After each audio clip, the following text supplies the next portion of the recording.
Welcome back guys. In this video we will see how to program Fibonacci series in Python. So first of all, let's see how a Fibonacci series look like. So the first term of Fibonacci series is 0 and the second term is 1. Then what will be the value in the third term? The value in the third term is the last term plus the second last term. So let's see. The value in the third term is the last term, which is 1, and the second last term, that is the 0, and the value will be in third term will be 1 because the last term will be 1 and 1 plus 0 is 1. And let's see in the fourth term. So the value in the fourth term will be 1 plus 1, that is 2. Yes, and what will be in the next column? The next column, the value will be 2 plus 1 because the last term is 2 and the second last term is 1. So 2 plus 1, which is 3, and then the next column, the value will be 3 plus 2, that is 5. So on this Fibonacci series goes on. The next term will be 5 plus 3, which is 8. Okay, so like this way the Fibonacci series goes on. So let's see the Python code of this Fibonacci series. So this is the sample Fibonacci series that I have made already. So let's run the program. So I have run the program, have told enter the last term's position. So let I press 1, it will give yes 0 because the first term of Fibonacci series is 0. And so if I again enter the term 5, it will give the 5 terms of Fibonacci series, which is 0, 1, 1, 2, 3, 1, etc. So I think you guys get clear what is Fibonacci series. So let's move on to the coding. So I have opened the Python shell. So let's start coding the Fibonacci coding to make the Fibonacci program in Python. So this will the main part of the program.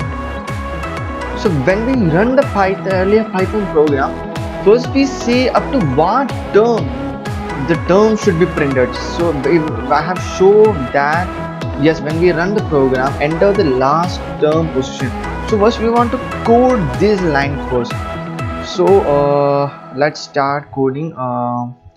Okay, let's start coding. So for this, I am taking input. I am inputting a integer. So let n is equals to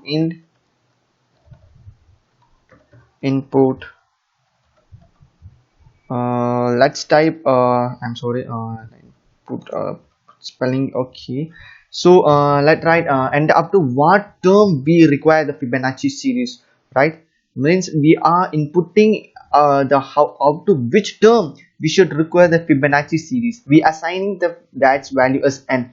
So let's write enter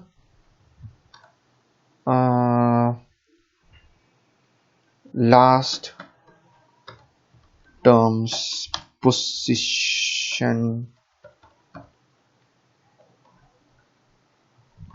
So for the Fibonacci series, we should define a function. So for that, let's make a function.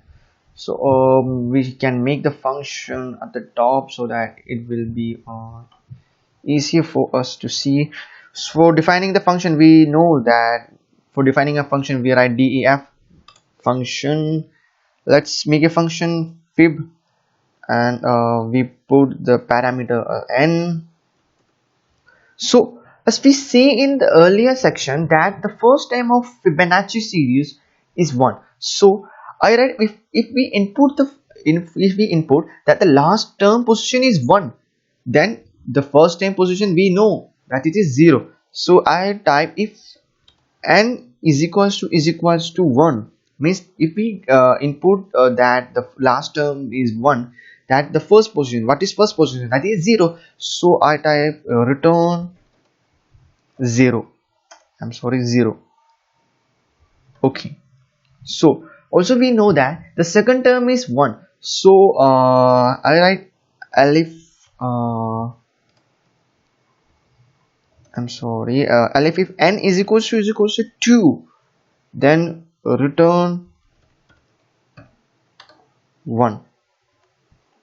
So going like this way, it will difficult for us to create like this, that elif n is equals to 3, n is equals to 4, n is equal to 5, etc, etc, because the user can give any value, so it will be difficult for us to give elif everywhere. So we are giving else, because if we that means if I don't input any values, because neither 1 or 2, then what to do is print, then should return. So as we know that the Fibonacci series, that the next Fibonacci series, the will be that the last term plus the second last term. So I write fib. As we know that the for Fibonacci series, it will be the sum of last two terms, because means the last term and the second last term. So I write n, which is the last term, minus 1 plus fib n, which is the last term, minus the second last term. I think you have clear what I mean to say, because I have shown you in this before this video that the Fibonacci series is that series, the last term plus the second last term. So that I have been written here, return fib n, which is the last term, minus n my 1, which is the last term, and fib n minus 1, which is the second last term. So so we have defined a function. So for now we want to call this function here. So if I call fib n, I'm sorry, fib n, then if I run the code here, asking to save, let's save the folder. Okay, let's save in the desktop and run it. Sorry, I'm making a mistake. We should print it, right? So we want to write print, we want to print it, so we want to type here print. Okay, okay, print fib. Okay, so if I run the code, yes, it has enter the last position. If I enter the last position as 5 and enter, it will give 3. Yes, because it gives the it have given the last term of the Fibonacci series, because we have entered the fifth position Fibonacci series, which is 3. It gives the right answer, but you have decided, yeah, because something has been got trouble in this program, right? So don't worry, I will clear this. Okay, so we want to print the Fibonacci series, not the last term. So for this we want to use the range concept here. So let's use the range concept here. So for this I am taking this to down, and here I am defining a range here. So as we know that we use range, like for I in range. If anyone does not know about range and anything, please